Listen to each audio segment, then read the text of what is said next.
Só aí, galera, estamos começando mais um papo para falar daquilo que nós amamos, que é o futebol, para falar de experiências e histórias que realmente marcaram vidas e podem se servir de exemplo para marcar em outras vidas também.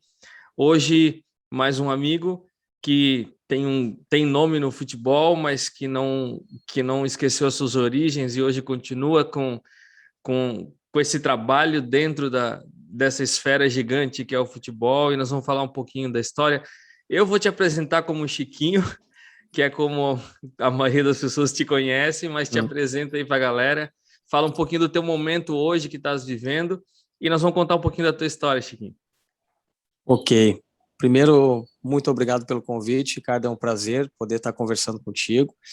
Eu me chamo Paulo Francisco da Silva Paz, né, mas sempre fui o Chico. E aí, com o futebol, né, pelo meu porte físico, acabei virando o Chiquinho. Né? Sou natural de uma cidade chamada Canguçu, que fica próximo a Pelotas, assim, bem próximo do Uruguai, né? Fica na região sul do estado do Rio Grande do Sul.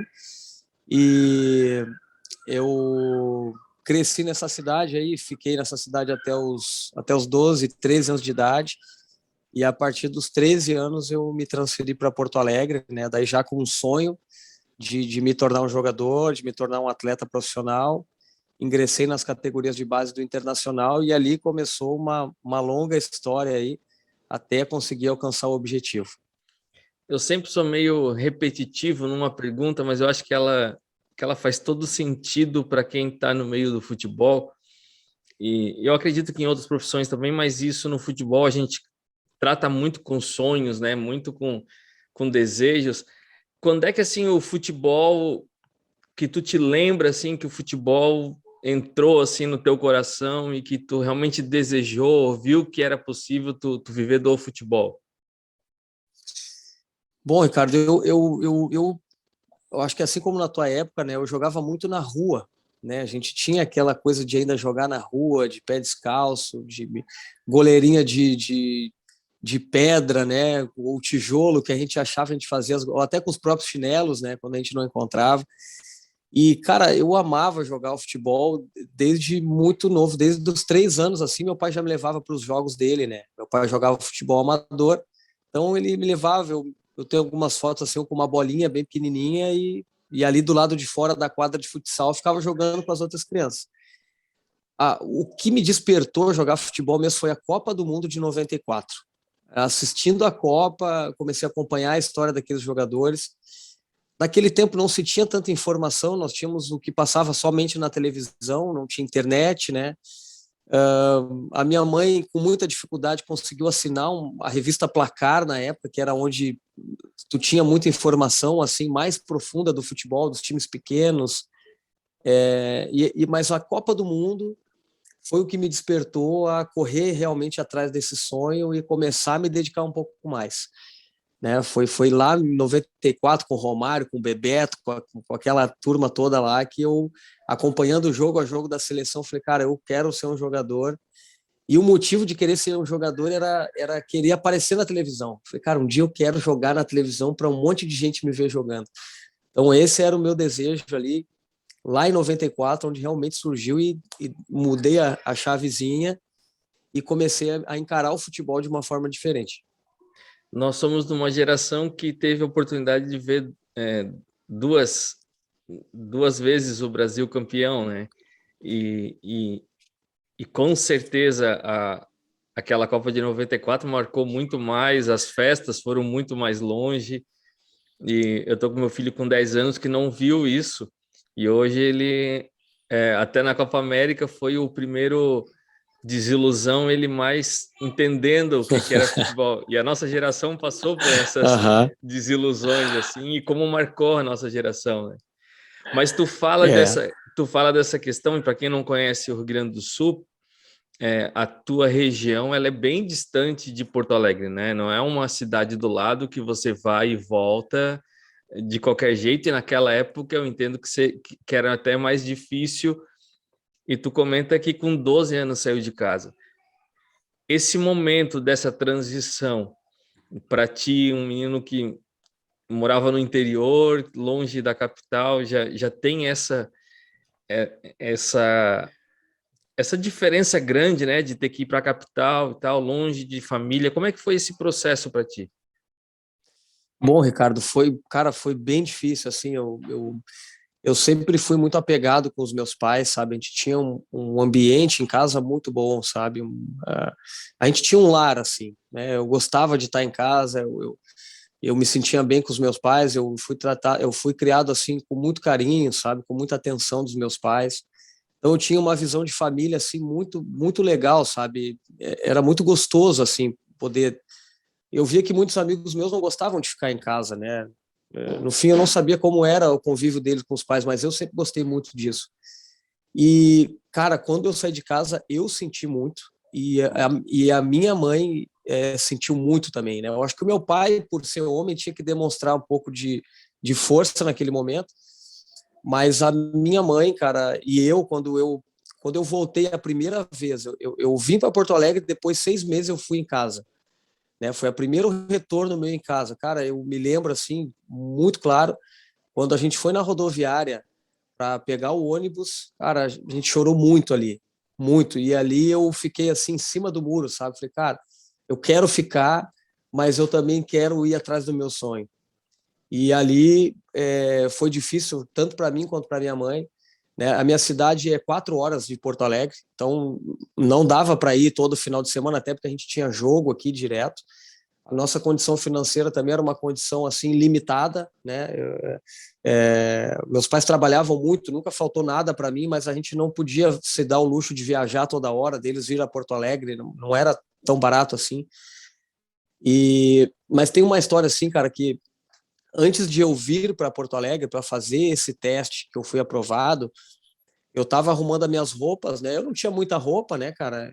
Mas eu estava arrumando e eu arrumei todas as roupas que eu tinha, eu esvaziei meu armário e botei nas bolsas assim, e minha mãe disse: "Pô, mas para que tu vai levar tudo? É só uma semana que tu vai ficar lá". Eu falei: "Mãe, eu vou e não volto mais. Eu só volto para te visitar". E realmente levei todas as minhas coisas e não voltei mais assim para morar com os meus pais, eu voltei só para visitar eles. Tamanha convicção que eu tinha, Ricardo, mas eu tinha me preparado um ano inteiro, cara, para esse teste. Sabe? Eu tinha me preparado assim de uma forma assim que eu nunca tinha treinado, sabe? De chegar no meu limite, de me esforçar mais, de melhorar a parte técnica, de me preocupar com parte física, porque eu sabia que o Inter, naquela situação, o Inter era um dos melhores times do Rio Grande do Sul. E Inter e Grêmio são talvez um dos melhores times do Brasil, né? Tá entre os 10 melhores do Brasil. Eu falei, cara, eu preciso estar bem preparado, porque eu sei que lá tem muitos bons jogadores, né? De todas as partes do Brasil. E aí eu fui com essa convicção, cara, com fé mesmo, sabe? E a fé às vezes é meio maluca, né, cara? Tu meio que dá uns passos, as pessoas falam, mas esse cara tá louco, né? Minha mãe falou, meu filho, calma, pode ser que não dê certo, né? Aquela coisa. Eu falei, não, mas eu vou para ficar. E aí eu fui com essa convicção e não voltei. E quando eu fiz o meu primeiro treino, Ricardo, o treinador que era da minha categoria, ele disse, olha, gostei de ti, volta para tua casa e traz teus documentos e pega tuas roupas. Eu falei, tá tudo aqui, eu já trouxe tudo. Eu só preciso do lugar para ficar agora. E assim foi o meu começo lá no Inter, foi em 1998. Faz tempo, né? É, tem 4 anos, né, da, do A dia Copa. da Copa para isso. É, E tu falou é. da preparação, né? A gente sabe que a Rô preparava muito, e a realidade hoje social e até de perigo hoje, e diminuição de espaço também de rua, ela está mais complicada. Mas como é que foi esse teu processo de te preparar? Tinha uma escola de futebol na tua cidade? Existia algum trabalho que preparava jogadores para esse teste? Como é que foi isso? Ricardo, eu fazia parte de uma escola de futebol, né, que só tinha 2 treinos na semana. Como qualquer escola de futebol, eu tinha ali por volta dos 9, 10 anos. E, cara, eu era tão determinado nisso que os outros 3 dias que não tinha treino, eu tinha um amigo que era 4 anos mais velho que eu, que também queria ser jogador de futebol. Então ele me convidava para treinar e eu ia treinar com ele. E a gente treinava sozinho, só eu e ele. Às vezes fazíamos uma corrida na cidade, Era muito fácil o acesso a campos de futebol na minha cidade, né? Eu vejo que aqui em Porto Alegre hoje, que é uma cidade grande, é muito difícil tu encontrar um campo de futebol 11. Tu não, é quase que raro.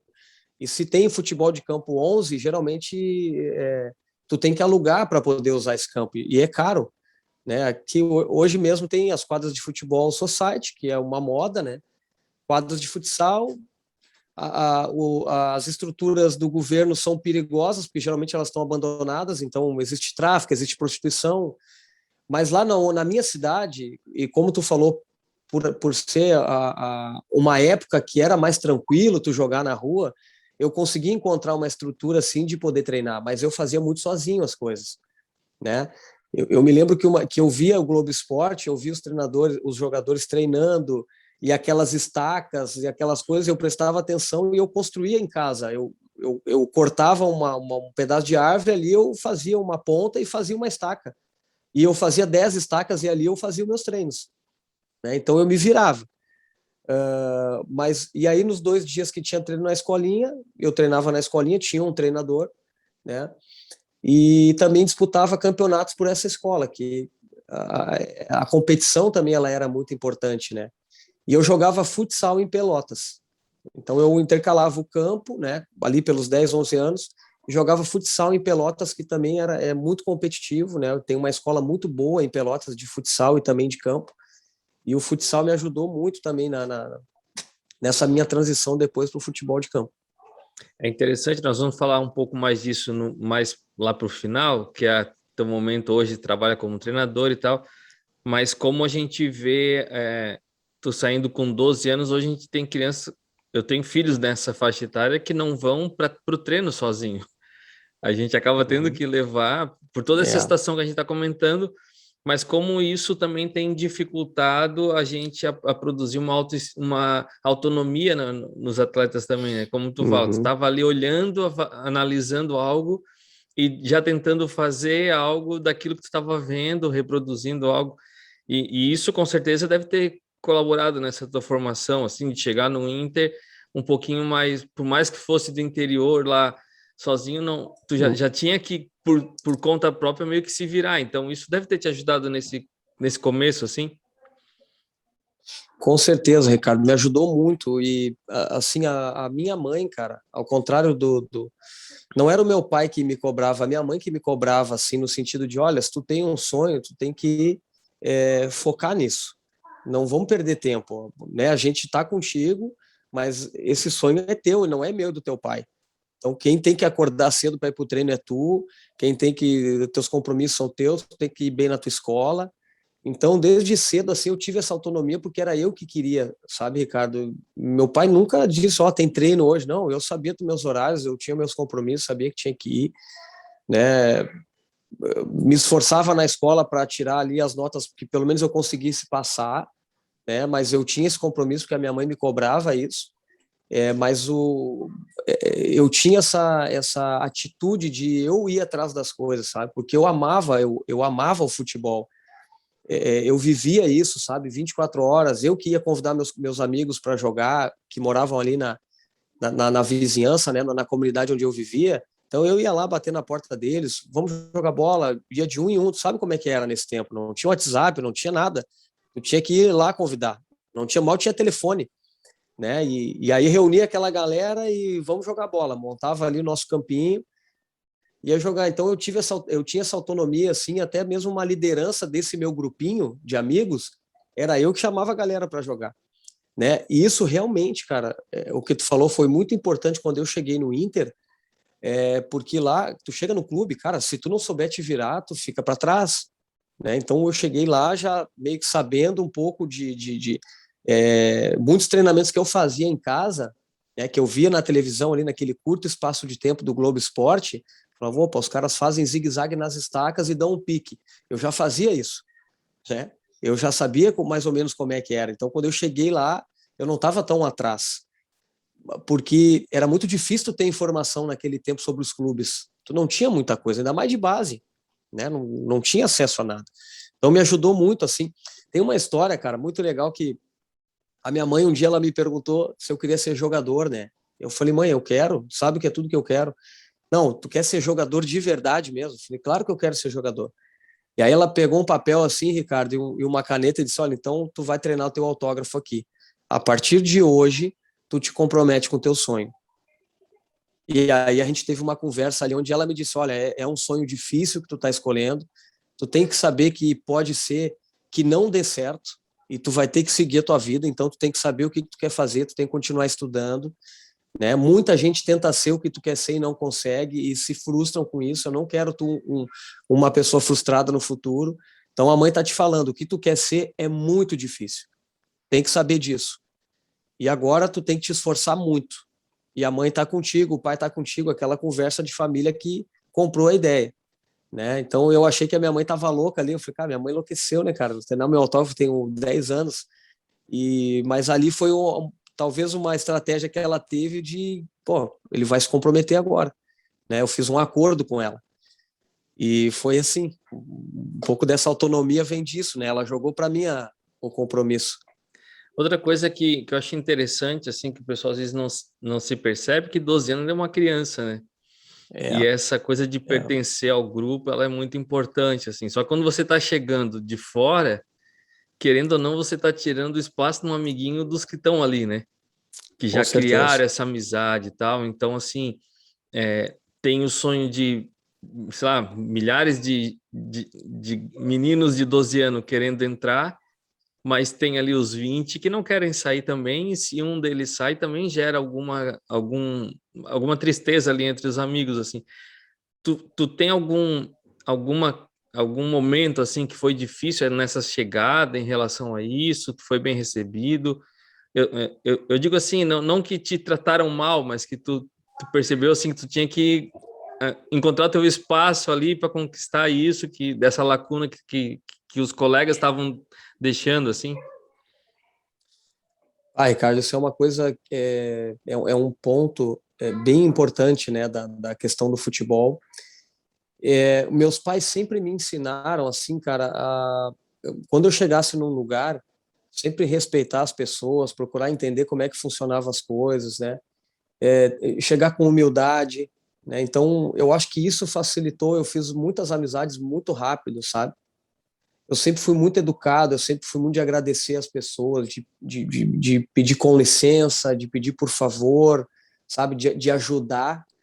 Só para ter ideia, quando eu jogava em Pelotas, eu ia geralmente ficava na casa de algum amigo. Isso era muito comum na nossa época, né? Era muito comum. E as mães dos meus amigos, elas brigavam para eu ir para casa delas, porque eu ajudava a lavar a louça. Eu estava sempre prestativo. A minha mãe sempre me ensinou, meu filho, tu comeu, bota o teu prato e pergunta para a mãe do teu amigo se ela quer que tu lave a louça para tu ajudar. E eu fazia isso. E, cara, as mães queriam, não, o Chiquinho vem para cá esse final de semana, porque eu vou ajudar. E aí, pô, elas falavam, meu filho, aí tu tem que seguir o exemplo do teu amigo, ele ajuda a mãe dele. Então, eu acho que isso me ajudou muito, sabe, Ricardo? Ser prestativo e sempre querer ajudar nos lugares onde eu estava. Eu já vi ao contrário, cara, quando chegava meninos, né, tipo, sem respeitar o lugar, sem tentar se entender as regras daquele lugar, como funcionava e se adequar a elas. Os caras, às vezes, chegavam já achando que os outros tinham que se adequar a eles. E, cara, bah, eu vi muito guri assim sofrer, porque os caras judiavam mesmo, sabe? Nesse sentido que tu falava, meu, ninguém vai chegar aqui e vai roubar o lugar do meu colega. Ainda mais chegando achando que é melhor que todo mundo. Então eu vi muita coisa assim acontecer, cara. Eu ficava com pena, né, do que os meus colegas às vezes faziam, porque tu sabe como que é o futebol. Entrou lá em campo, meu, aí ninguém tocava a bola pro cara, ou às vezes os caras já davam uma chegada mais firme, né? E é bem disso que tu falou, ninguém quer perder o seu lugar. Também vi e chorei quando vi amigos meus serem dispensados, quando eu vi amigos meus desistindo do sonho porque estavam com saudade da família, porque não tinha a comida que eles gostavam de comer, que eles comiam na casa deles, era melhor. Enfim, às vezes o alojamento não era tão bom. E aí eu vi muito cara dizer, minha casa é melhor, eu quero ir embora. E nisso é o funil, né? Que vai apertando e alguns ficam, outros não conseguem suportar. Então foi difícil, cara. Eu fiz muitas amizades assim, tipo, tinha amigos que eu joguei 3 anos com eles, que a gente dormia lado a lado no alojamento e quando vê teve uma lista de dispensa e ele foi mandado embora. é difícil, cara. É bem complicado mesmo, É, né? porque É, porque o futebol é na- duro, né? É o esforço para entrar, mas o entrar não te garante nada, né? não, não garante nada. Eu me lembro das listas, geralmente final de ano, eu não sei como acontece hoje nos clubes, mas geralmente no final de ano, quando tu ia subir de categoria ou ia mudar o treinador, tal dia vai sair a lista de quem fica e quem é dispensado. Pô, cara, eu ficava 2 semanas sem dormir direito. Com 14, 15 anos, cara. Um guri ainda, né? Um pré-adolescente ali. Então, isso é difícil, cara. É muito complicado.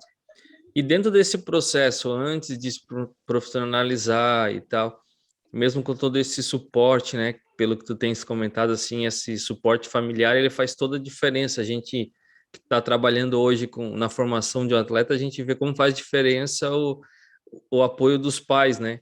Nem o proteger demais e nem o largar demais, mas dar na medida certa, assim.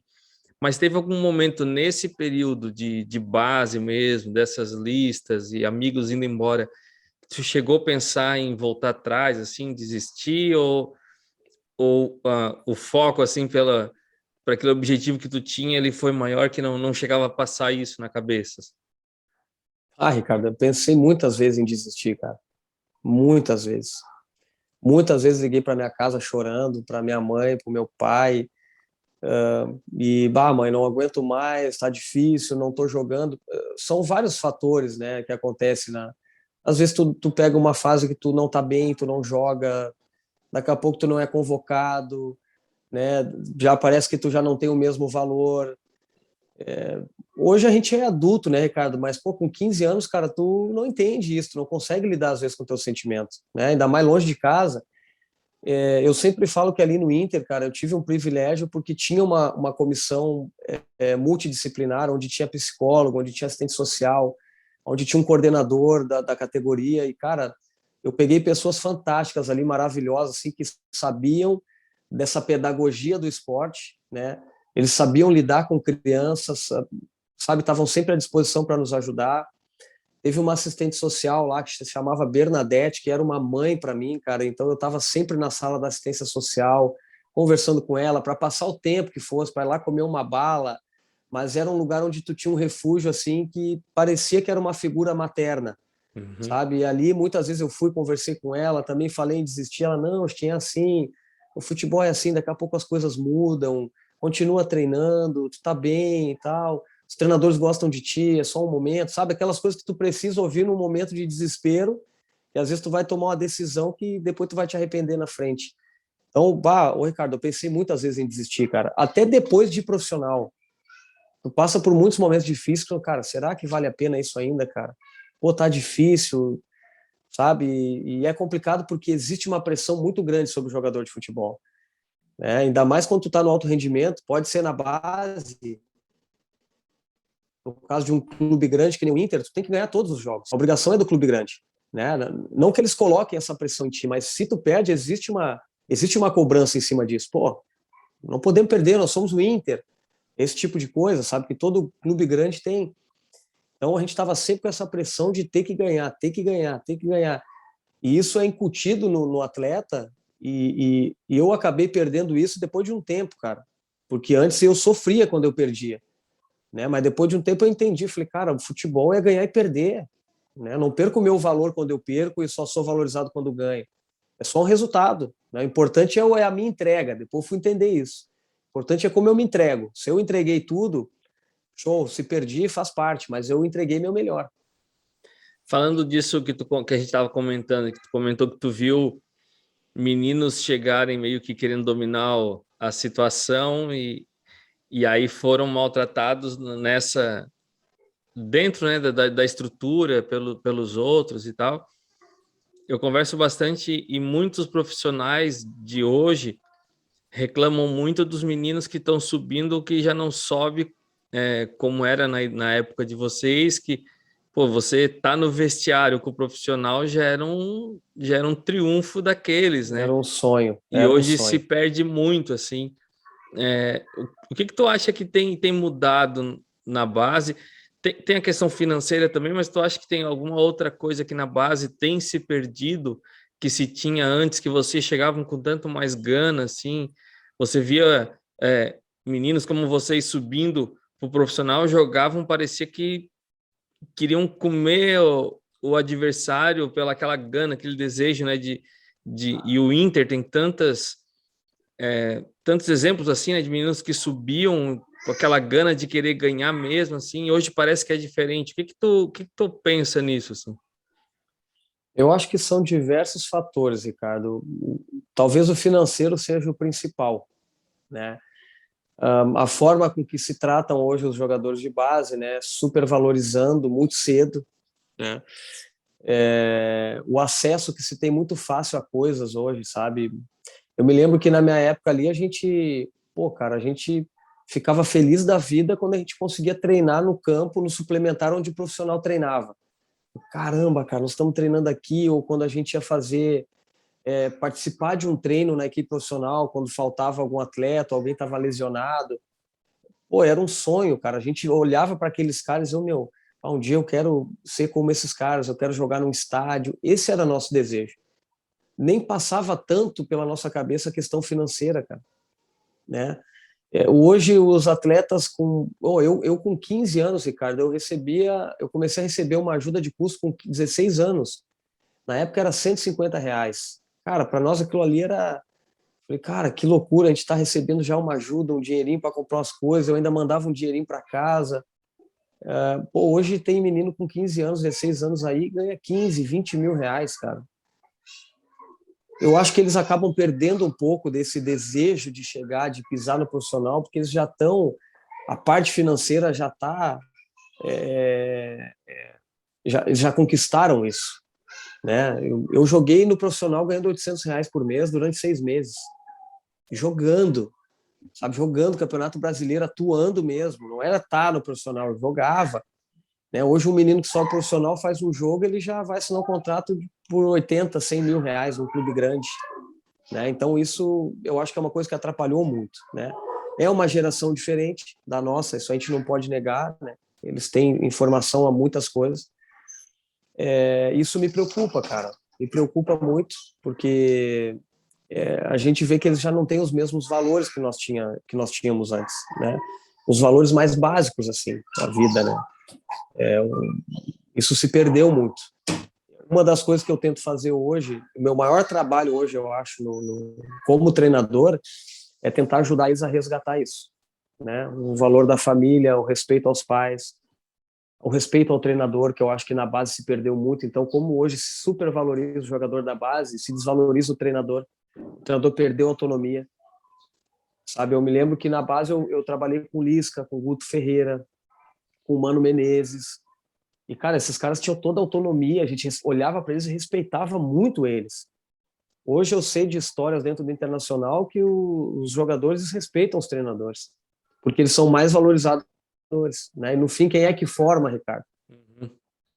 Somos nós, treinadores, que formamos, que ajudamos o desenvolvimento. Então, houve uma inversão de valores nesse processo, né? E isso é uma coisa que tem atrapalhado muito assim na base dos clubes. Até o senso, né, de batalhar por algo, né? Como o Exatamente. dinheiro facilita muito a vida, né? Ele não É, traz felicidade realmente, mas ele facilita a vida, né? Você pensa, para vocês ter uma chuteira era uma maravilha. Hoje esses rapazes não dão conta de guardar tantas chuteiras que tem, porque ganha do clube, porque ganha de patrocínio, porque é, tem um salário alto. Então, assim, são valor, não é só o valor que vai ficando, mas como as coisas vão ficando fáceis demais para eles, às vezes nesse processo se perde um pouco essa sensação do batalhar por ter algo. Então, se perder um jogo, tanto faz, se no final do ano o time foi rebaixado ou não, tanto faz, porque eu vou para outro lugar e meu dinheiro continua entrando. Acho que se perde muita coisa, né, dentro da formação deles, né? é a questão da conquista, né? Cara, eu quero conquistar, eu quero fazer a minha história, eu quero. Então hoje parece que eles já têm uma história antes de ser jogadores profissionais, né? Enfim, essa geração que Instagram, né? Existe uma coisa que eu converso muito com os meninos assim é encontrar a sua identidade, né, a sua essência. Então há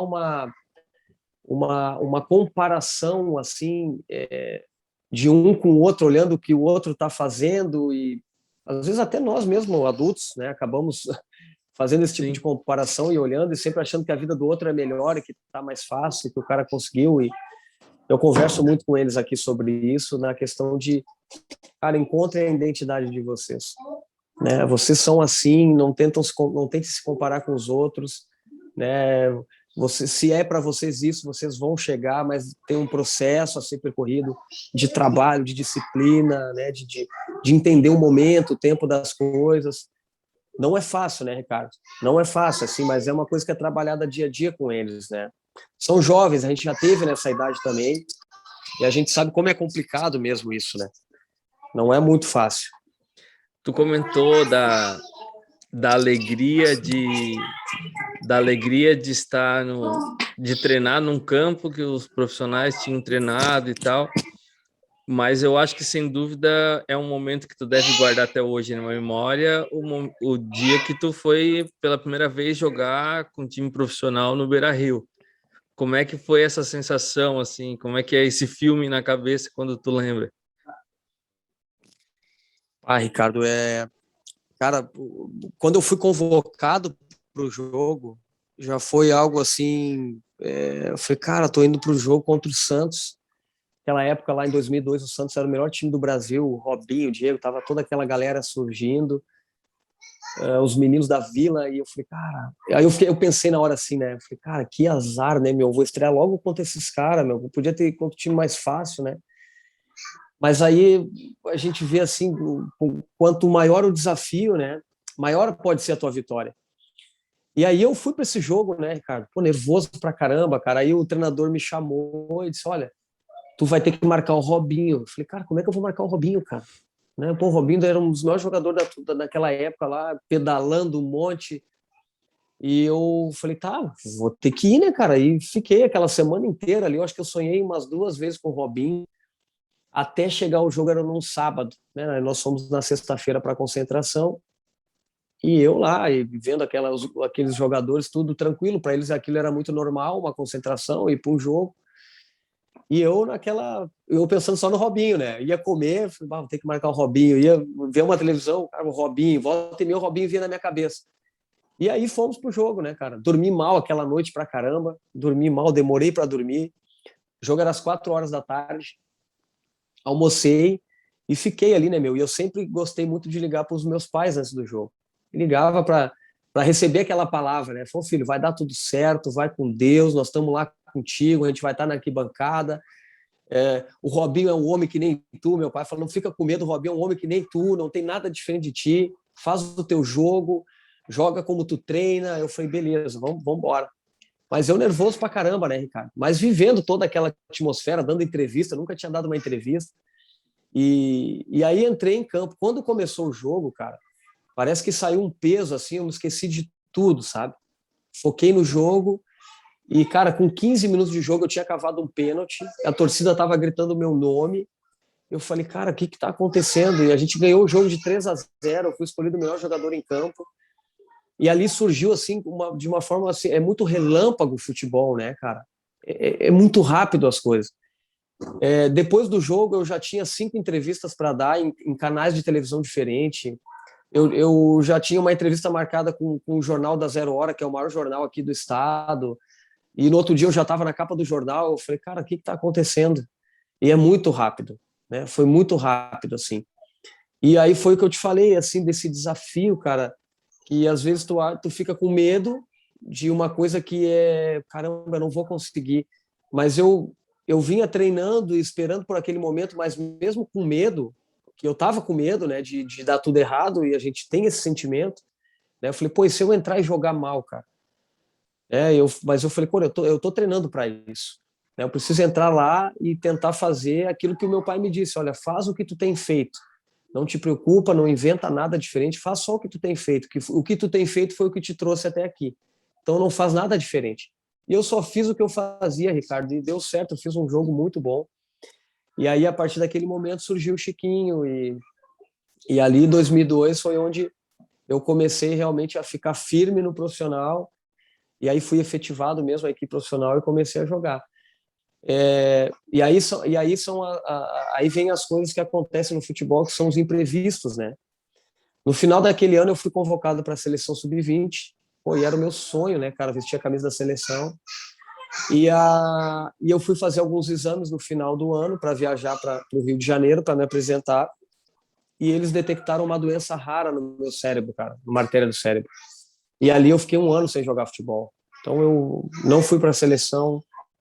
Eu ia renovar o meu contrato no clube, não renovei. Eu ia assinar um contrato com a Nike, não assinei. Os médicos falavam que eu não voltaria mais a jogar futebol. Então o Internacional me procurou com a possibilidade de me aposentar por invalidez com 19 anos. Cara, foi um filme de terror, né?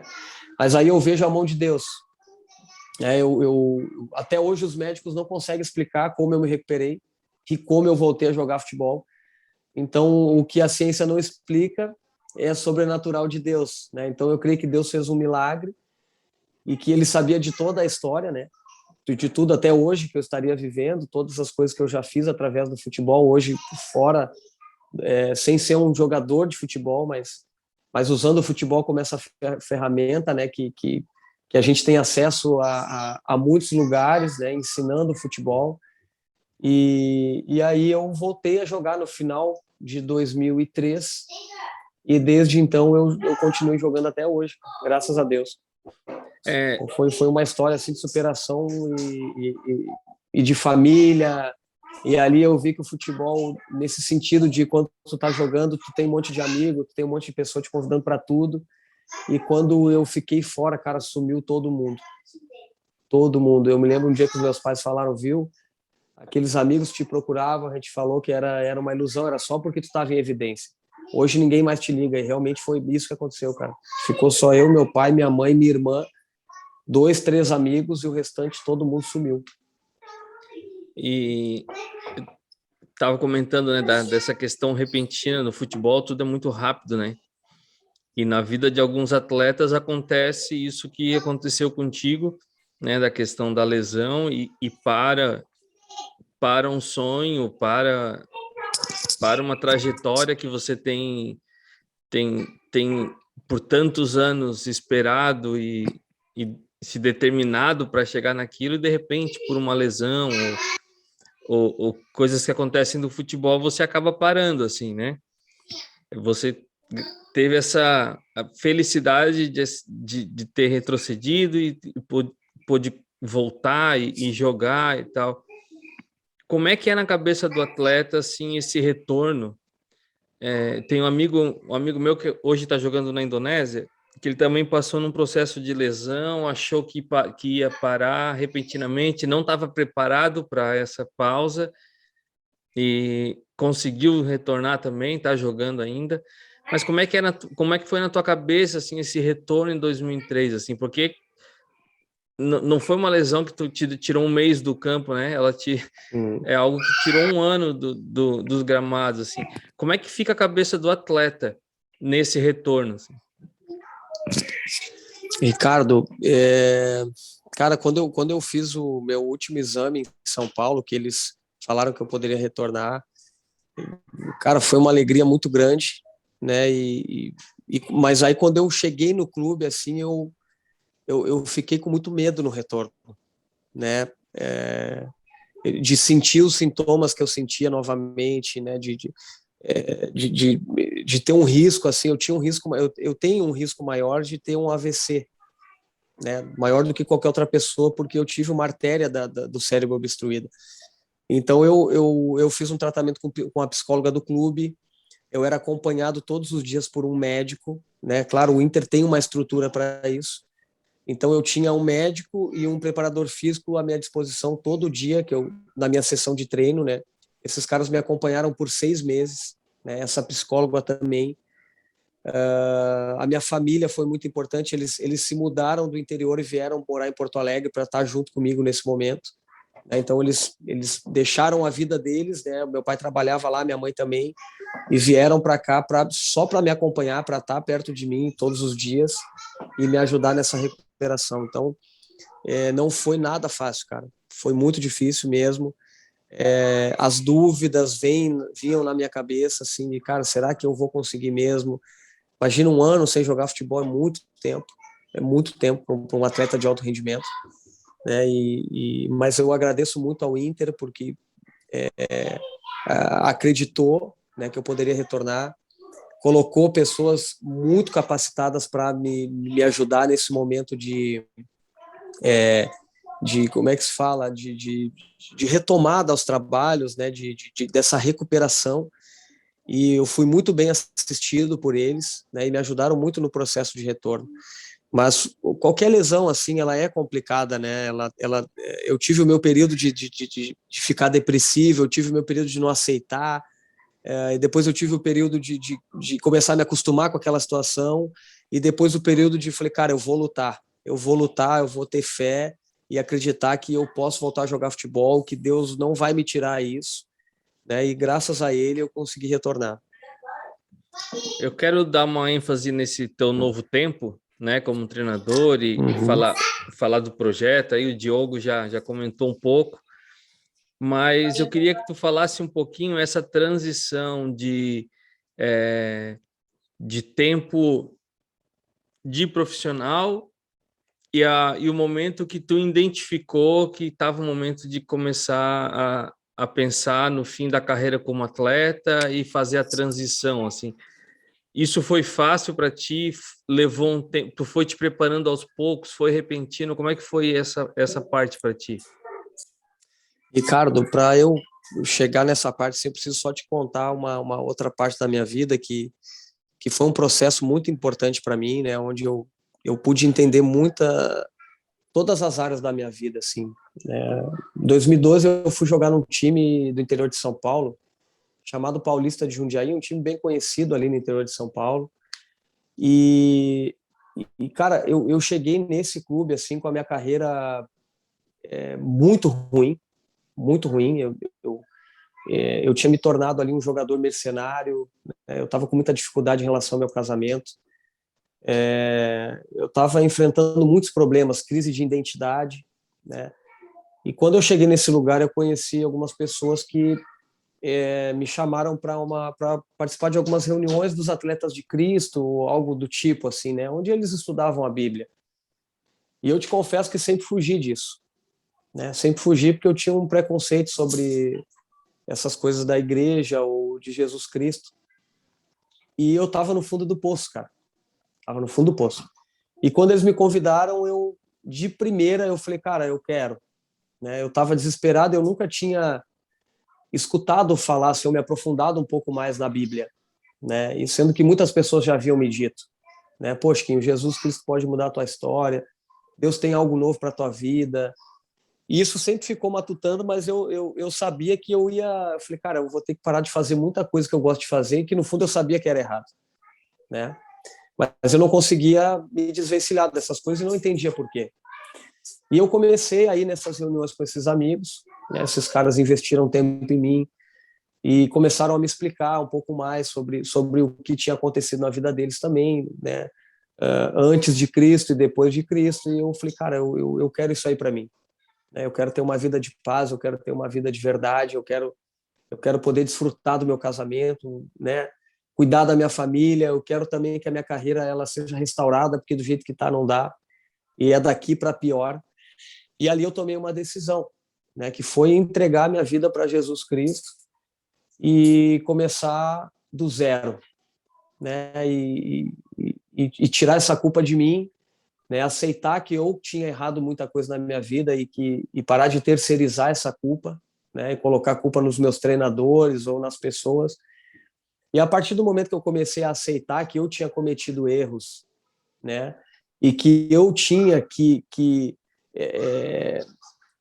de uma certa forma, eu tinha que olhar para esses erros, assumir eles e dar um jeito de resolver aquilo que dava para resolver, e aquilo que não dava eu ia ter que arcar com as consequências, né? E foi a decisão que eu tomei. E eu falei, olha, sozinho eu não consigo. Mas aí só, olha, Jesus Cristo pode te ajudar. E aí eu chamei Jesus para jogar comigo esse jogo, que é um jogo muito difícil. E aí, quando eu coloquei Jesus para jogar o jogo, né, no meu casamento, na minha carreira, na minha identidade, saber quem realmente eu era, a essência que eu tinha, né, mudou muita coisa. Eu me tornei um líder assim nos lugares onde eu passava, porque aí eu voltei a ser aquele Chico lá de trás que ajudava as pessoas, sabe, que olhava para o coletivo, que se preocupava com o contexto geral, que sempre tinha uma palavra de coragem, uma palavra de ânimo. E eu me tornei essa pessoa de novo. E aí eu comecei a chegar nos lugares, Ricardo, e ser bem recebido, ser alguém que as pessoas olhavam e assim, pô, esse cara veio aqui para nos ajudar, ele pode nos ajudar, né? Ele está aqui, independente se ele vai jogar ou não, ele está pelo coletivo. E 2002 foi um momento que me ajudou até mesmo para a minha parada, porque quando eu parei de jogar futebol, eu parei com um propósito, né? Não foi uma parada assim de dizer, eu vou parar porque não dá mais, eu vou parar porque eu estou indo para time que não me paga. Não, eu parei com uma promessa de Deus, né? De dizer, olha, aqui chegou o teu tempo dentro de campo e tu vai viver um novo tempo. E aí foi aonde talvez foi um dos momentos mais difíceis da minha vida, cara, entender muita coisa ali quando eu parei de jogar. Mas aí eu tive que ser obediente e ter muita fé em Deus de saber que Ele estava no controle daquilo tudo, né? Mas não quer dizer que não foi fácil, foi muito difícil, Ricardo. Foi muito difícil, muita coisa eu não entendia, mas com o tempo Deus ia me revelando as coisas, né? E nesse processo, cara, a minha esposa foi extremamente importante, porque ela também havia se entregado a vida dela para Jesus, então ela entendeu que o meu momento de parada era um momento complicado, onde eu ia por algum tempo ali meio que sem saber o que eu iria fazer, né? Então ela me incentivou a fazer muitas coisas, a estudar, a trabalhar, a, a, a tentar abrir a minha visão para as coisas, né? E aí uma das coisas que me ajudou muito nesse processo foi voltar a estudar. Eu terminei meu segundo grau, ingressei na faculdade, cara, e dali então eu abri minha cabeça, comecei a trabalhar como treinador, vi a importância que tinha de um treinador estar estudando para entender sobre esse trabalho de formação, sobre as faixas etárias, sobre a fisiologia, sobre a mecânica do esporte e tudo mais, né? Então hoje talvez eu estou começando a viver as promessas, cara, que Deus me deu lá quando eu parei de jogar futebol. Algumas delas. Eu acredito que vai aí até nossos últimos dias, né? Mas hoje eu começo a viver algumas das promessas que Deus me fez no final da minha carreira, em 2016. A gente acabou trocando ideia, né? Algumas coisas sobre estudos aí e comentando das licenças também que está fazendo. E eu achei muito interessante o trabalho que vocês têm realizado. E eu até conversando com o Diogo falou assim: o nosso aqui está começando, tem que ir lá ver o do Chico lá, porque lá eles já estão quase profissional lá, já estão fazendo atleta. Conta um pouquinho do trabalho que vocês estão desenvolvendo aí em Porto Alegre. E divulga também o trabalho, né, para quem é da região aí, para que possa conhecer. Eu indico aí para quem está nos ouvindo aí, porque eu sei a seriedade de vocês nesse trabalho, e eu acho importante até falar nisso, Chico, que foi alguém que vivenciou essas dificuldades na formação, né, do sofrer, do estar longe de casa, assim, e tens algo a compartilhar com esses meninos que é muito importante, fora a questão de excelência de treinamentos e tal. Fala um pouquinho do que vocês têm realizado aí. Bom, Ricardo, essa questão de excelência assim é algo que a gente sempre falou desde o início do projeto, né? Eu, o Diogo e o Gé.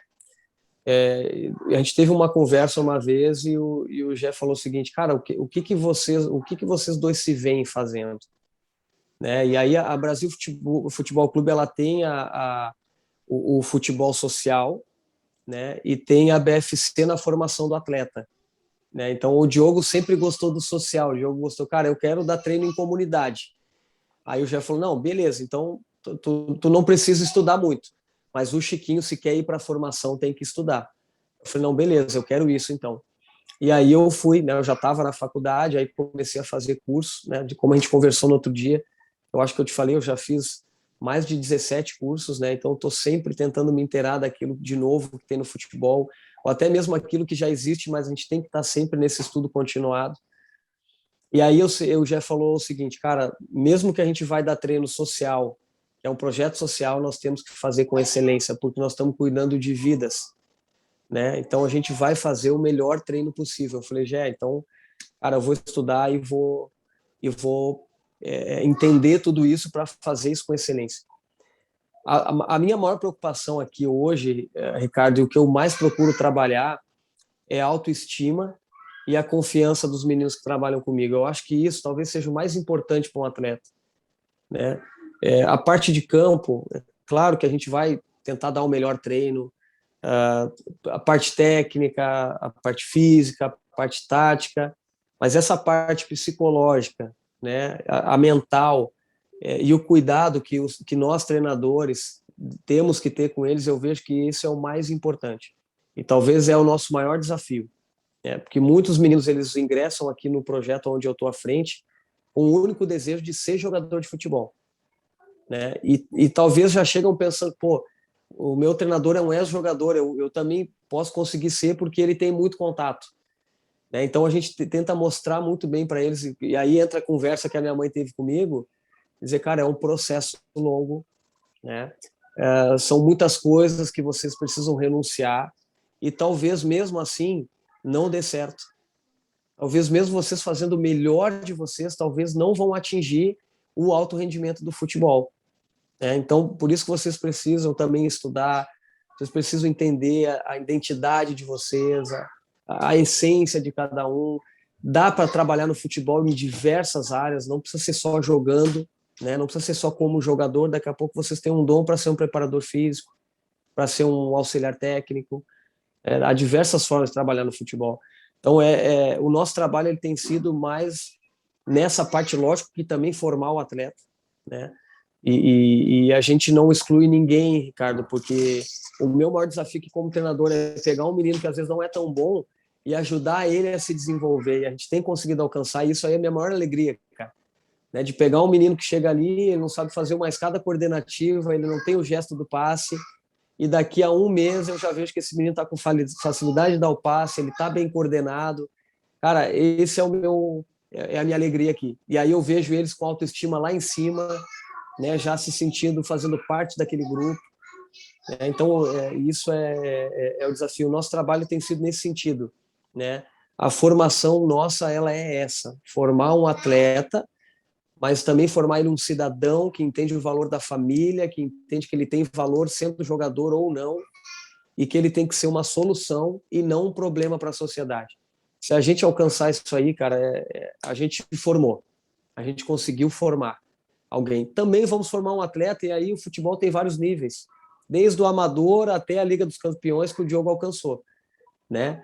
E aí eles precisam entender que eles têm, daqui a pouco eles vão ser um jogador de terceira divisão, daqui a pouco pode ser que tenha um jogador de Inter e Grêmio, daqui a pouco pode ser que tenha um de Liga dos Campeões, né? Mas eles precisam entender que daqui a pouco eles vão ser um jogador de futebol amador e vão ser felizes também fazendo isso. Eu gosto de deixar um espaço no final para quem bate papo comigo aqui, que deixe uma palavrinha para quem está nos ouvindo e tem esse sonho, né, de trilhar aí dentro do futebol. Eu digo conselho porque eu ainda não achei uma palavra mais adequada para isso, mas assim, o que tu diria para se estivesse na frente de um jovem agora que tem esse sonho e que tenha uma oportunidade de conversar contigo assim em pouco tempo, o que você deixaria assim para esse jovem? Ricardo, hoje, né, eu diria para ele trabalhar muito, né, trabalhar muito duro, ser disciplinado, mas o principal, eu diria para ele entregar esse sonho que ele tem nas mãos de Deus, cara. É o que eu digo para eles aqui, cara, entreguem nas mãos de Deus. Vocês acreditam em Deus? Acredito. Então, cara, melhor para vocês entregar é na mão dele. E façam a parte de vocês, que é treinar, que é se dedicar, que é cumprir os horários, né? Que é ter essa parte familiar, né? de ter valorizar o pai e a mãe de vocês. Eu sei que existe contexto às vezes que os pais e as mães eles se atrapalham em algumas questões familiares, mas, cara, se vocês entendem que é importante, ajudem eles nisso. A gente está aqui também para ajudar, mas o meu maior conselho é entreguem o sonho de vocês nas mãos de Deus, porque se Ele tem isso para vocês, cara, vai acontecer. Agora existe um processo que está na mão de vocês, né? E aí vocês têm que fazer isso. A escolha é de vocês. Então, o meu conselho é esse, para esses jovens aí, que eles entreguem isso na mão de Deus. E eu tenho certeza que Deus vai fazer o melhor para eles. Chiquinho, obrigado. É mais alguém que foi bem sucedido dentro do esporte, que é uma história que eu gosto de falar isso. Eu acho que mais do que teoria, eu acho que histórias vividas, elas são exemplos e que podem ajudar outros a não cometer, de repente, os erros que nós cometemos, né? Exatamente. E superar isso e trilhar. Então, muito obrigado por ter dedicado esse tempo. Foi difícil nessa correria a gente se acertar, mas obrigado aí mesmo. Que Deus abençoe e continue cuidando de vocês aí. E quem sabe em breve eu esteja aí conhecendo um pouco o trabalho de vocês. Um abração. Você que está vendo esse vídeo também, não esquece de compartilhar, se inscreve no canal, compartilha com os amigos aí que também desejam esse sonho do futebol, porque a nossa ideia aqui é compartilhar histórias, paixões no meio do futebol e que possam servir de exemplo e de estímulo para quem está nos ouvindo. Grande abraço, segue nas redes, eu vou estar colocando embaixo do vídeo aí na descrição as redes sociais para você conhecer o trabalho também que o Chiquinho está exercendo aí em Porto Alegre. E até a próxima. Um abração. Feito, Ricardo. Muito obrigado. Grande abraço. Valeu.